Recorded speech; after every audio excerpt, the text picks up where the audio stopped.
अस्सलाम वालेकुम दोस्तों, श्रीलंका सीरीज शुरू होने से पहले ही बड़े तनाज़े शुरू हो गए। शाहिद खान अफरीदी सरफराज अहमद पर बरस पड़े, कप्तानी छोड़ दो, आपको कप्तानी नहीं आती। क्या वजह बनी, आइए बताते हैं। उससे पहले अगर चैनल को सब्सक्राइब नहीं किया तो बराए मेहरबानी चैनल को सब्सक्राइब करें और साथ में लगे बेल के आइकन को ज़रूर इनेबल कर दें ताकि आने वाली तमाम तर वीडियो की नोटिफिकेशन आपको मिलती रहे।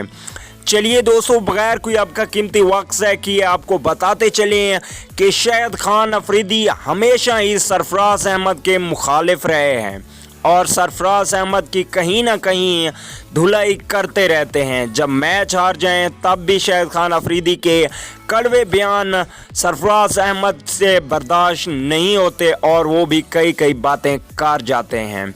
तो दोस्तों, आजकल शाहिद खान अफरीदी ख़बरों पे बहुत ज़्यादा छाए हुए हैं कश्मीर के हवाले से, लेकिन उनका ताज़ा तरीन बयान आया है कि मैंने सरफराज अहमद को मशवरा दिया था कि वो कप्तानी छोड़ दें।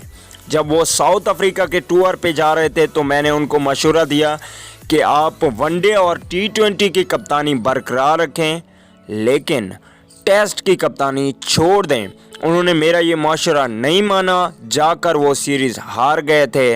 अब भी मेरा यही मशवरा है सरफराज अहमद से कि वो टेस्ट की कप्तानी छोड़कर वनडे और T20 पर फोकस करें।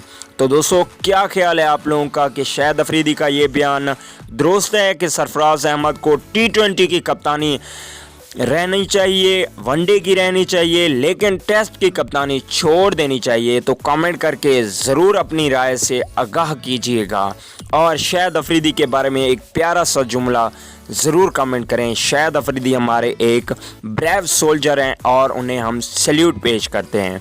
अगली वीडियो तक के लिए इजाज़त दीजिए। अल्लाह निगहबान।